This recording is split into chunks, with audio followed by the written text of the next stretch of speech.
Hello and welcome to the Headache Doctor podcast, where on this podcast, it's our mission to educate and empower everyone with headaches and migraines so that you can break free from a life of fear of your next headache or migraine and dependence on medication. In today's podcast, we're going to be talking about motherhood and migraines, and who better to talk to than one of our headache and migraine specialists who's also pregnant, expecting to be a mama soon. Dr. Sarah Thomas is back with us. Thanks so much for being on the podcast. Thank you for having me. Yeah, due in about 2 months with my first baby. So pregnancy has been very much on my mind lately. And it's really interesting. We talked about work a few weeks ago. And just as with your job, migraines tend to impact the peak childbearing years as well. So 20 to 40 tends to be the peak migraine years. 20 to 40 also tends to be the peak childbearing years. So migraines can have a really significant impact on both the family planning stage, pregnancy itself, and then raising kids. And so I thought it would be really interesting to go through and talk about some of the different impacts those have, and then talk about at the end different strategies for kind of coping with those. My goal is to empower anyone that wants kids. Like I said, a lot of women will maybe put off pregnancy, or they'll delay, or they'll just avoid it altogether if they're a migraine sufferer. So I wanted to talk about some of the different pitfalls and then strategies we can have to get through them today. Yeah, I think that's great. And we see a lot of moms here in the practice. We actually have a little kid room in Colorado Springs that's attached to a treatment room so that moms with kiddos can come and their kiddos can play while they get treatment. So the majority of our patients are women. We do see a lot of men as well, really anyone with a headache or migraine. But there's extra layers of things that are just challenging when you're a mom. And whether that's pregnancy itself, the labor process, and then postpartum, and then just being a mom with kiddos. And so I'm excited to jump into all those different stages. So where should we start, Dr. Thomas? Yeah, we're just going to go ahead and start right before the pregnancy itself. So family planning is our first of 3 sections today. The really good news, a couple of these sections have sort of good news and bad news. So the good news with family planning is that migraines themselves do not directly impact fertility. Now, if you have some sort of an underlying condition that's causing your migraines, that can. If there's like an endocrine issue or something in there, we can have some impact on fertility there. But if you just have straight migraines, you will have no impacts on your fertility itself. So that's the good news. The bad news is that migraines do tend to impact just about everything else with family planning. So first area right off the bat is migraines do tend to have some negative detrimental effects on relationships. About 17% of migraine sufferers report that there are some interpersonal issues with their partner, their spouse. And that can, obviously, if you're trying to get pregnant and you're constantly fighting with your spouse, that does have some impact. So that's number one with family planning, is just some relationship issues. I don't know if you have any comments on that. Yeah, absolutely. It's probably the number one thing that is the motivator for people that come to Novera, where they've seen their migraines impact socially, interactions with friends, being able to go out on the evenings, weekends, but also just the moms with their kiddos. Like, they want to be present. They want to be, they want to be able to be a mom. And so thinking about, getting pregnant, planning your family, there's a lot of fear behind your debilitating migraines. Basically impacting your ability to function in that way, like care for another human. Yeah, exactly. So that fear-based relationship, or the kind of fear of relationship, that's number one.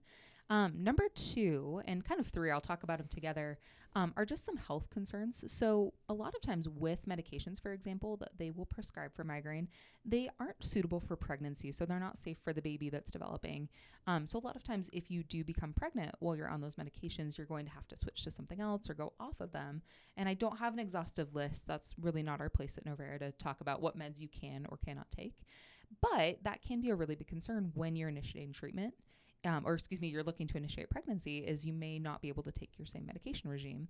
The other thing that is really interesting with this one is if you do need any infertility treatments, the hormones a lot of times will sort of mess with your headaches. I think we've talked about that quite a bit on other podcasts. When you are taking hormones or you're kind of messing with your hormones, your headaches often will worsen. And so that can be another big area of fear as well as you're going through as you're looking for pregnancy and infertility treatment. You may not want to initiate that treatment just because it will mess with those hormones. Yeah, absolutely.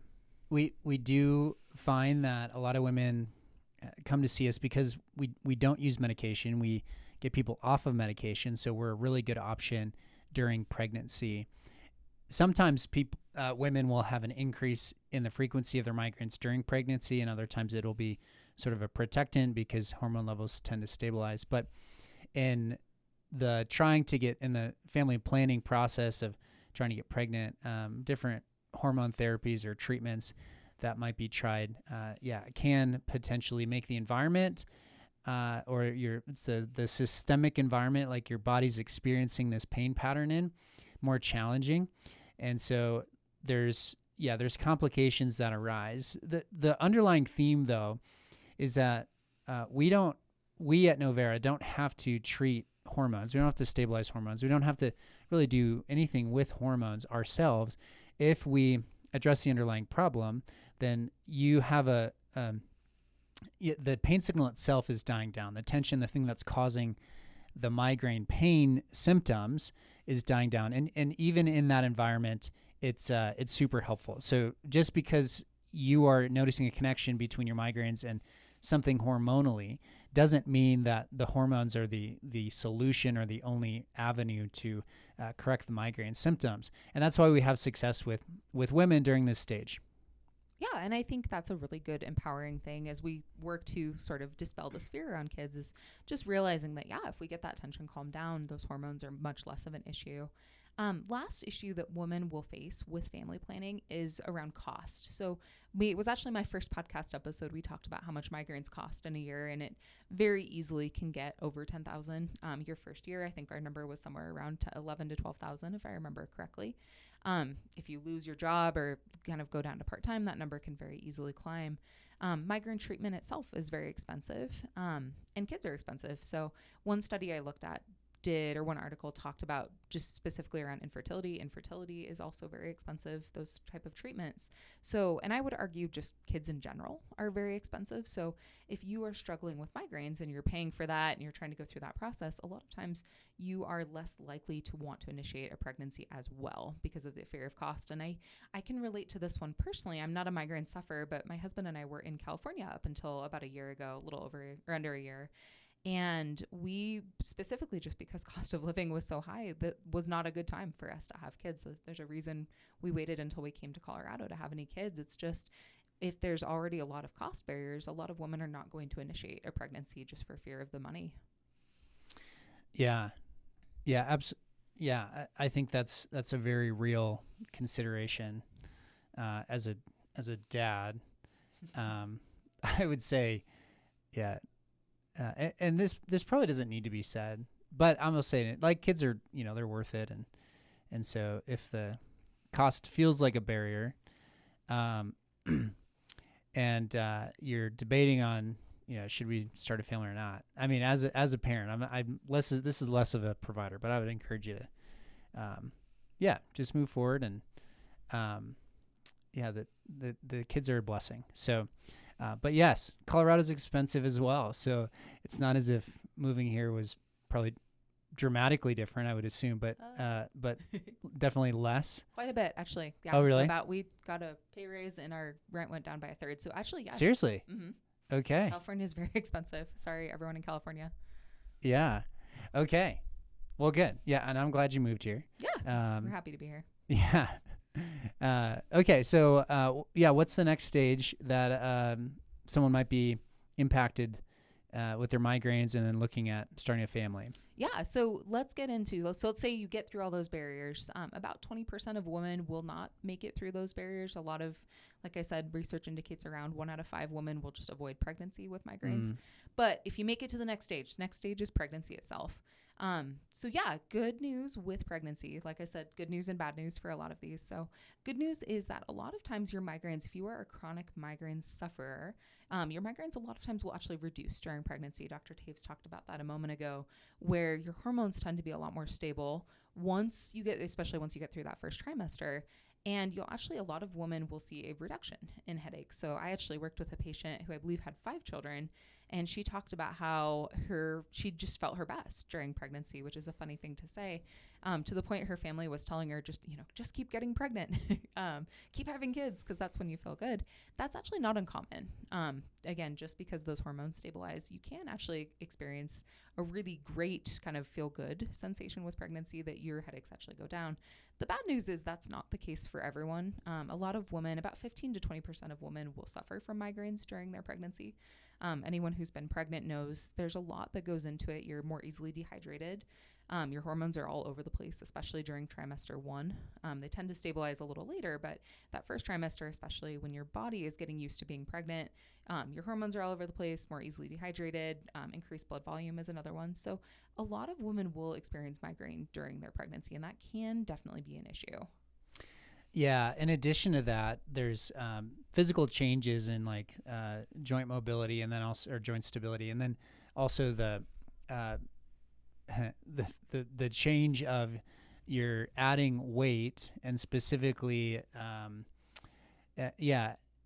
impacting your postures, and then potentially leading to a more sedentary lifestyle, and reasonably so. Not saying like, get off the couch, you're being lazy, but you get fatigued, you've got another human you're growing inside of you. And so there's physical changes, stress is added to the spine, changes in posture, changes in the amount of movement throughout the day. I would encourage you to be moving and active as much as you feel well enough to do. And then oftentimes women, we've had a few friends of ours through our church that they, like, especially the first trimester, they're in bed. They're so nauseous and morning sickness. And so they're really impacted by that. And so those things that put us in an environment where we don't feel like we can move or get the exercise or even have the energy to go about our day like we used to, they have physical ramifications that possibly increase the amount of stress on the neck. And so that's something else that we need to consider. Yeah, exactly. And this is something that definitely needs to be addressed with a healthcare provider. Having kind of new onset migraines during your pregnancy can increase your risk for certain complications, like high blood pressure and preeclampsia. So some of the more serious things. So definitely be in contact with a healthcare provider, but just be aware that during pregnancy, it's kind of, I'm not going to say it's 50-50. I don't know what your odds are specifically, but you may get really lucky and have a very good decrease in headaches, or you may have, if you've never had headaches before, you may have them for the first time. It's a bit of a dice roll. So pregnancy, again, going back to that family planning stage, that can be a little bit nerve-wracking as well as a barrier to kids, is just what's pregnancy going to look like. Yeah. Okay. So that's pregnancy itself. Are there any other potential barriers during pregnancy? Nope. That's it for pregnancy. And so I'm ready to move into kids if you're ready. Let's do it. Okay. And so I do want to stress, as Dr. Taves said earlier, this is not to change anyone's mind about having children. Children are great. We love kids at Novera. That being said, kids unfortunately are kind of essentially what you would call little migraine triggers. Nursing, for example, is number one. So right after you have that baby, if you choose to breastfeed, that can structurally, just bending forward, kind of putting a lot of stress on your upper back to hold that baby. A lot of looking down with the neck. All of that can put a lot of stress on your body, which we know from Novera, if you're putting a lot of stress on your neck, that can be definitely a migraine trigger. And then as kids age, they're just, unfortunately, not being critical of them, this is just how they are. They are not conducive to really kind of avoiding headaches. They tend to be noisy. They often tend to be sick. We hear from our patients quite a bit at Novera that, the two parents will be in the bed and the toddlers will come with them, and then they're sleeping horizontally. So the parents are lucky if they get like 3 inches of bed space. There's a lot of bending over. There's a lot of carrying, especially in those early days. And then even as they start to age, and they're not needing to be picked up all the time, they need to be driven a lot, which we've talked about driving being a really big headache trigger. So essentially kids, probably I'd argue at least for their first 12 years, and then probably well into even teenage stage, they do just bring a lot of extra stress and things to think about with headache trigger. Yeah, a couple things to, I guess I'll throw in caveats, because nursing, and we're not like a big enough podcast to have someone fact checking in the background, but if I remember correctly, nursing does continue to help stabilize hormones, breastfeeding. And so, if you're listening to this, you can look that up. Don't take my word for it. But I do believe there's like a sense of stability that you as a mother continue to have hormonally when you breastfeed. And so you've got a little bit of a benefit there to counteract the posturing during breastfeeding. And then the other thing we see quite a bit that is a contributor to migraine situations later on in life is upper palate development, jaw development, and that sucking reflex that starts when you're a newborn. And so bottle-fed kids, if you haven't listened to the podcast with Dr. Goals, we recorded a while back, but it's fascinating. He talks about how the upper palate should develop and the how bottle-fed kids are they're not, so the bottle itself is designed to the milk just kind of drips out, and as opposed to the nipple where you actually have to suck and develop that reflex so that the tongue pushes to the roof of the mouth and the child learns how to swallow properly. And oftentimes if there's issues with breastfeeding, it will be an indication of like, okay, there's a tongue tie, or there's maybe like a torticollis or some sort of discomfort in the child. And those things, if you catch them early, are going to set your child up for success as far as like preventing headaches, migraines later on in life. And some of these things are passed down from you, the mother, or the father. And so if it's like, oh, like we just passed migraines down, well, maybe y'all have tongue ties, and it's just like there's a bunch of tension that develops from a young age, and then you all have neck issues and then once you hit puberty, you start to realize like, oh, we have migraines. And instead of saying like, oh, this is just like being a part of the family, we can actually start to find those things when we think differently. So that's just a little bit of a tangent, but breastfeeding is important. And then the other thing is that the just the positions that you sustain, although you can't, your life's going to look different with kiddos. I've got 3, and they're in our bed every morning, and I do have to change the way I sleep. But it's even more important to implement sort of the brush your teeth and floss of the dental world, like some specific things that are going to help your neck throughout the day. So the rhythm of, okay, there's things that increase tension, but then we need to implement things that decrease tension. And so if we just have a proper rhythm, then we can sustain that. Yeah, exactly. And that's kind of going to be the next section here is we threw a lot of barriers out. And as I said at the start, my goal was not to talk you out of having children. So the last section of this podcast is just sort of what can you do? So if we've got all these barriers, we'll just go through each section. So the family planning, the pregnancy, and then the post. And we'll just talk about a few solutions to finish up here. So again, so the first one is obviously, like Dr. Taves has said, seeking treatment at Novera, getting to the root of the cause. That's number one. That's going to help you in any phase. Our treatments are safe during pregnancy. They're safe after. We have lots of moms we work with. Keeping a headache journal can be another really helpful thing to do, just getting an idea of what does tend to trigger you. Is it driving? Is it the sleep position? That sort of thing. We've talked about that in the past as well. So for family planning specifically, my biggest thing for this is to encourage people just go in trying to problem solve. We talked about this. I believe I had a conversation about a couple weeks ago with a patient. It's really common when barriers do arise, a lot of people will just avoid. They'll say, okay, it's not a good time to have kids. And so I think one of the biggest things with the family planning is go in with more of a problem solving mindset. Talk to your healthcare provider, make them work with you. On medications, if you're actively taking medications, make a plan for that. Have kind of a problem-solving mindset, work with your healthcare providers, and do your research. Go in armed with that when you're going in to talk to your OBGYN, and that will help you feel a lot more empowered, just if you know sort of what's going on and you have a plan. So that's stage one.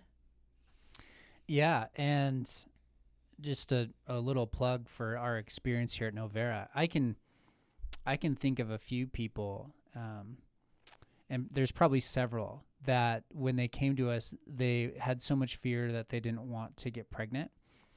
They didn't want to start their family. And then after going through our process, they did. And they had either their first kid, or maybe they already had a couple and they were wanting to grow their family, and they felt comfortable to do that. And so, there's definitely hope. And I want you guys to hear that we've taken people from the situation of like, I can't imagine bringing a child into this world when I feel this way, to the point where they feel confident enough in their health to make that decision. Yeah, exactly. That's one of the big things that we work on, both with what we do here in person and then also this podcast. As far as during pregnancy goes, so definitely work with your healthcare provider. That's going to kind of be a thorough put with most of this is work with your healthcare provider on what's safe to do.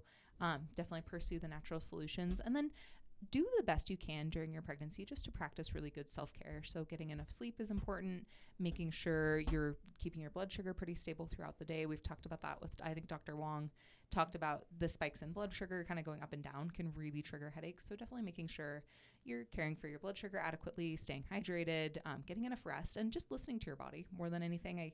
We were discussing this, a patient and I, and it's okay to take breaks when you're pregnant, and you have to listen. If you're feeling fatigued, take a rest. Just practicing really good self-care during your pregnancy can help a lot.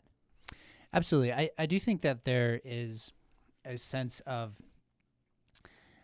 okay, so here's me speaking. My wife's, we have 3 kids, and through those pregnancies, I guess the mindset has shifted a little bit, and the providers that we've surrounded ourselves with, and the information that we've run into from a parent, I'm probably speaking more here, is that she realized that taking care of herself was even more crucial, just like you're saying, during pregnancy. And I think to paint the picture of potentially what it may be sort of what traditional medicine, but it's possibly just culturally that we sort of accept you can eat whatever you want and you can just sort of sit around. And I would say, I would echo what Dr. Thomas is saying in that, listen to your body. And so you are growing another human. And so there's fatigue, there's impacts that we need to consider. But the self-care is even more important because labor is really challenging. It's like running a marathon, or at least that's what it's been compared to and voiced to me. And so if we're training for a marathon, it's not like we need to be, running 20 miles in preparation for it, but we do need to think about our physical fitness and then what we're eating and making sure that we're healthy. In physical therapy school, the pelvic floor physical therapist that taught our class on the pelvic floor said that women they perceive this as like we can eat, donuts and consume excess amount of calories, but it's really just like half a sandwich and an apple is what the additional calories that we need during pregnancy. So anyways, just a few thoughts from a dad who's wanted to care for his wife during that process. Yeah, no, I think it's probably one of the times in your life self-care is the most important. That being said, self-care does not end after pregnancy. So I think it's really important to remember that as you do give birth to those kiddos and as you are raising them, taking care of yourself is still important. If you are constantly overworked, overstressed, and you have really critical migraines, you're not going to be able to take care of those kids. So it's okay to practice self-care after pregnancy as well. Couple of specific tips, things I've seen when working with my moms as far as patients go. So couple of things that tend to be pitfalls with childbearing and child raising are carrying the kids everywhere, bending over a lot. So couple strategies with that is make sure as you're carrying your kids, you switch sides. So don't always carry your kids on the same side. It will tend to kind of posture you a little bit off and, a little bit biased to one side. So definitely make sure you are switching sides with your kids. And when you are bending over, try to squat or kneel instead. So I worked with someone a while ago that when she gave her kids a bath, she would bend over at the waist. So bending over at a 90-degree angle puts a ton of stress on your neck. So try instead, we just talked about, I said, why don't you just kneel down on the bathroom floor? Hopefully you don't have any knee issues, but kneel down instead, squat, kneel instead of bending over. Same with the diaper bag too. When you're carrying that, make sure you're not always carrying that on the same side so that you're kind of getting equal stress put through both shoulders. And I know this is a hard one. Kids like to be picked up, but especially sometimes as kids get older, it's really hard to carry them. So try to minimize carrying your kids as much as you can. Try maybe to snuggle on the couch, get that time in, but try as much as you can to minimize how much stress you're putting on your shoulders. A couple of other things you can do is getting a nursing pillow, and just any self-care activity, just work your kids into it. So if you've got some physical therapy exercises, just make a game out of it with the kids and just involve them, take them on walks, that sort of thing. Yeah, kids love to lay on foam rollers or like hit each other with jump foam on rollers. mom while she's laying on a foam roller. Yeah, it's yeah, it's definitely, there's challenges to structuring your day so that you can fit stuff in, but one thing we try to do is give people exercises, stretches, things that they can do to cater to their neck that they can just kind of do without restructuring their day. So it's just a part of, your time in the car, your time at home, whether it's like prepping a meal or whatever it may be. It's part of your rhythm of the day instead of having to add time or take time separately. And so, yeah, I think that's great. And I love ending on a positive note. Are there any other thoughts there? No, that's pretty much it. Like I said, our biggest thing is just if you do want kids and you do suffer from migraines, just have hope. There's treatment options out there through us and other providers. And then like we talked about here, there's strategies for every single stage of this process. So if you truly do want kids, do not take the migraines as sort of the barrier of, oh, you know what, I'll just wait years and years and years. Try it. You can get through it and it'll be okay. Absolutely. Yeah. If this is you and you're looking at starting a family, but you're fearful of it, reach out to us and we would love to help. You can book a virtual discovery visit or of course in person if you're in Colorado, Parker, Colorado Springs, and we can figure out how to best help you get there. Thank you guys so much for listening to the Headache Doctor podcast. As always, it's our mission to educate and empower everyone with headaches and migraines so that you can break free from a life of fear of your next headache or migraine and dependence on medication. I'll see you next week.